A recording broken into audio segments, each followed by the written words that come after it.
Friends, तो आज हम पढ़ेंगे अभ्यास 12B का 5 नंबर सवाल। मैंने आपको अगले वीडियो में अभ्यास 12B का 1, 2, 3, 4 बता दिया था। अब मैं आपको बताऊंगी अभ्यास 12B का ही 5 नंबर सवाल। तो चलिए हमारा आज का सवाल देखते हैं। तो हमारा आज का सवाल है,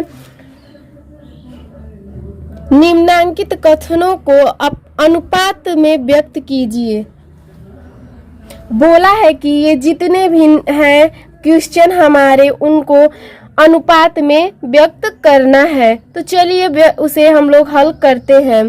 तो बोला है पहला, एक खेत की लंबाई उसकी चौड़ाई की 4 गुनी है। बोला है कि जैसे मान लीजिए एक खेत है, उसकी लंबाई चौड़ाई की 4 गुनी है। ठीक है, तो पहले लिखेंगे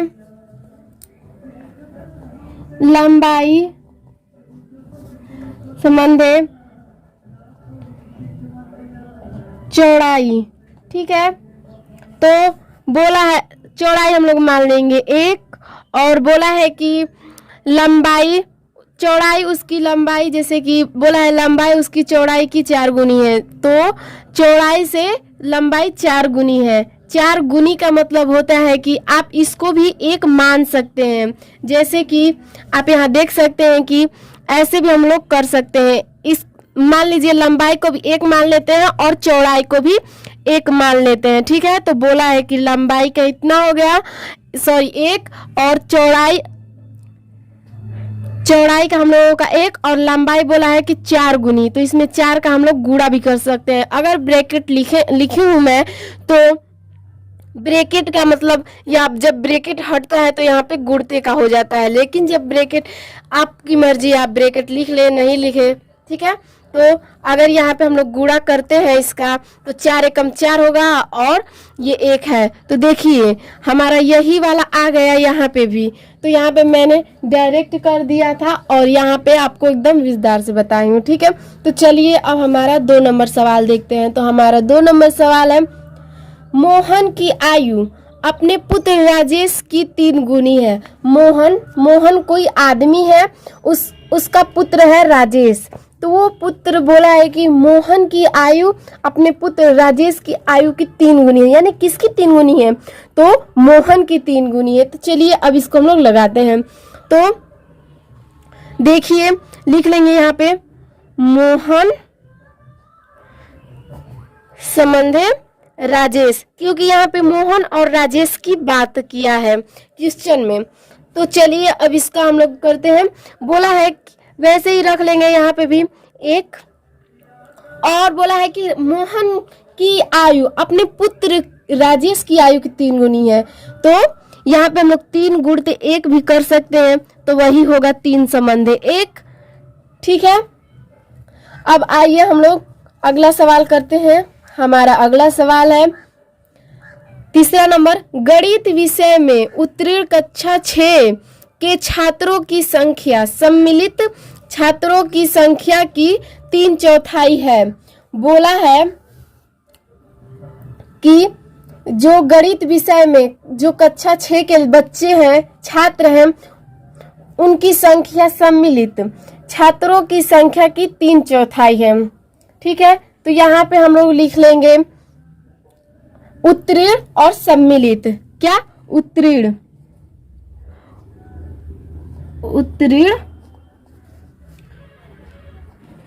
संबंधे सम्मिलित। ठीक है, ये वाला क्वेश्चन आप लोग ध्यान से देखिएगा। ठीक है, तो चलिए बोला है इसको हम लोग जैसे पहले ये सब सवाल किए थे ऊपर, वैसे इसको भी कर लेंगे। तो चलिए, लेकिन ये सब क्वेश्चन में से ये अलग है क्वेश्चन, इसीलिए दोस्तों आप लोग इसे ध्यान से देखिएगा। ठीक है, तो चलिए लगाते हैं। तो बोला है कि गणित विषय में उत्तीर्ण कक्षा 6 के छात्रों की संख्या सम्मिलित छात्रों की संख्या की 3/4 है। 3/4, आप सोच रहे हो कि अरे ये 3/4 क्या होता है? तो मैं बता दूं आपको कि 3/4 होता है 3/4 को 3/4 कहते हैं। ठीक है, तो 1/, 3/4। ठीक है, तो वो अब इसमें हम लोगों को, आप लोगों को पता है कि अनुपात में हम लोगों को यहाँ पे मतलब कि ऐसे संबंध में लाना जरूरी है। ठीक है, क्योंकि वैसे आना ही चाहिए।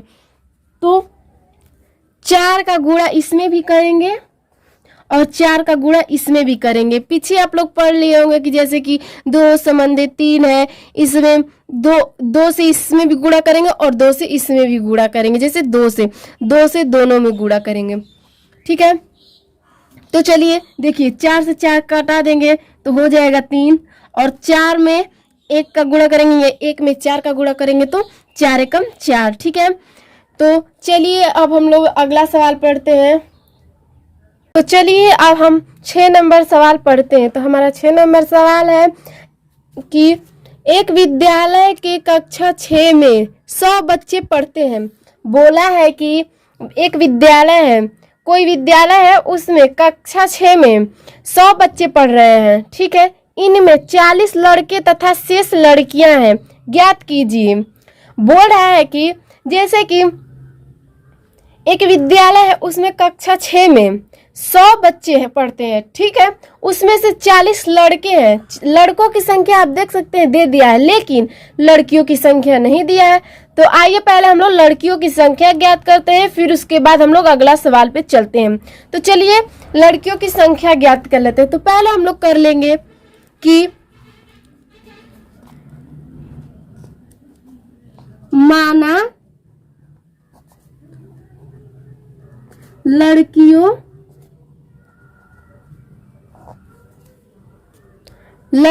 की संख्या बराबर यक्स। ठीक है, लड़कियों की संख्या हम लोग मान लेते हैं यक्स। तो चलिए अब हमारा दिया है कि एक मतलब कि 100 बच्चे पढ़ते हैं, तो 100 लड़कियों की संख्या बराबर लड़कों की संख्या। तो मैंने आपको अभ्यास 6 में बताया था कि 11 में बताया था कि चर और अचर पद, चर पद को एक तरफ और अचर पद को एक तरफ करना, मैंने आपको बताया था। तो चलिए यहाँ पे भी चर पद को एक तरफ और अचर पद को एक तरफ करते हैं। तो चलिए, तो हमारा यक्स बराबर, यहाँ पे मैंने 400 कर दिया था, 40 था, तो मतलब कि यहाँ पे हम लोग कर सकते हैं 100 माइनस 40, यक्स बराबर 60। यहाँ पे आप देख सकते हैं कि लड़कियों की संख्या हम लोगों का 60 आ गया। तो हमारा अगला सवाल आप देख सकते हैं, पूछा है कि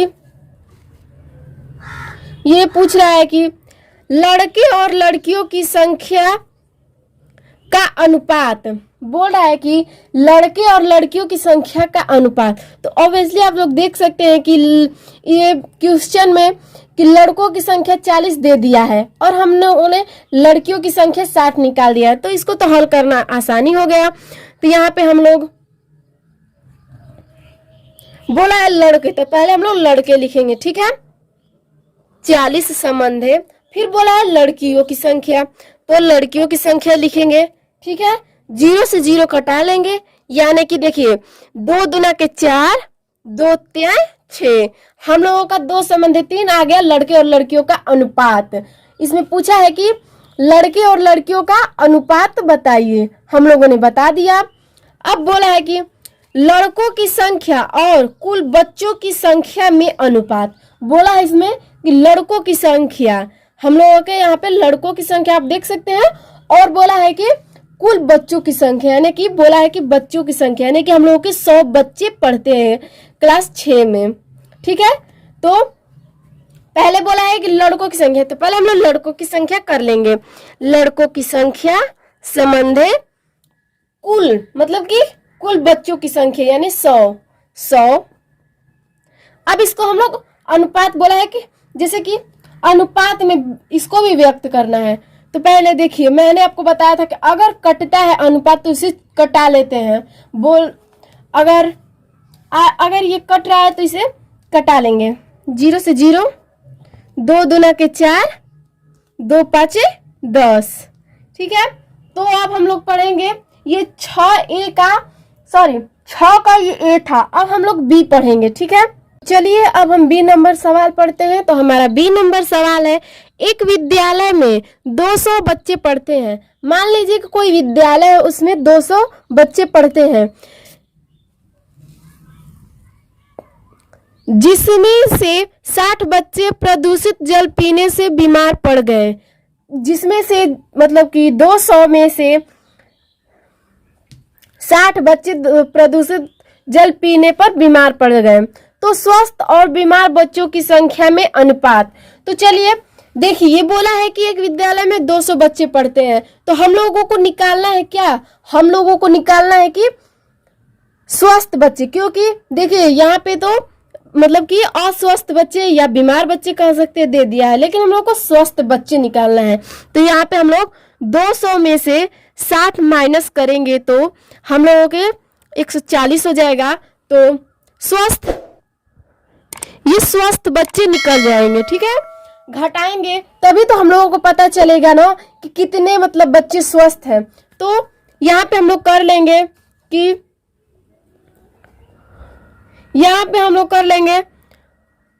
स्वस्थ बच्चे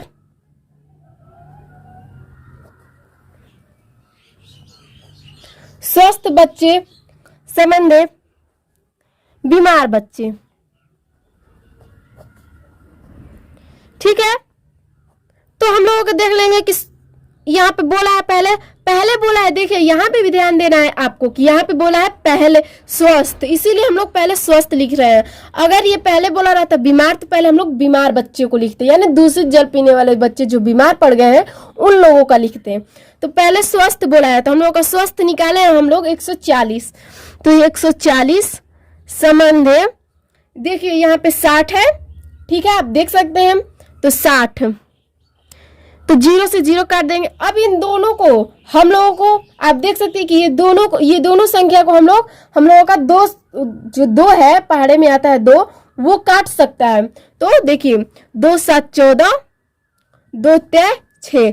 अब ये दोनों संख्याओं को कोई भी नहीं काट सकता है, इसीलिए ये 7 संबंधी 3 हम लोगों का आंसर हो जाएगा, यानी कि स्वस्थ और बीमार बच्चों की हम लोगों का अनुपात निकल गया है, ठीक है। तो चलिए अब हम लोग अगला सवाल करेंगे 7 नंबर।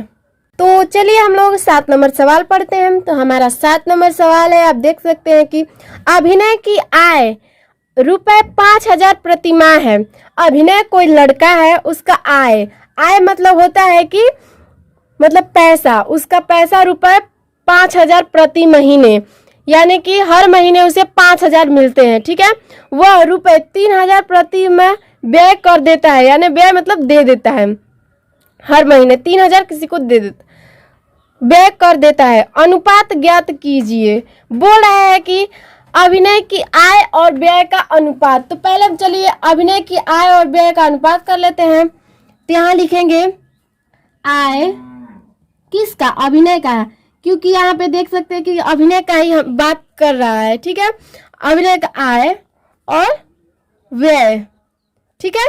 तो आय हम लोगों का 5000 दिया है और व्यय हम लोगों का 3000 दिया है, ठीक है। तो 1 2 3 0 से 1 2 3 0 कटा लेंगे, तो हम लोगों का 5 संबंधित 3 आ गया, आय और व्यय।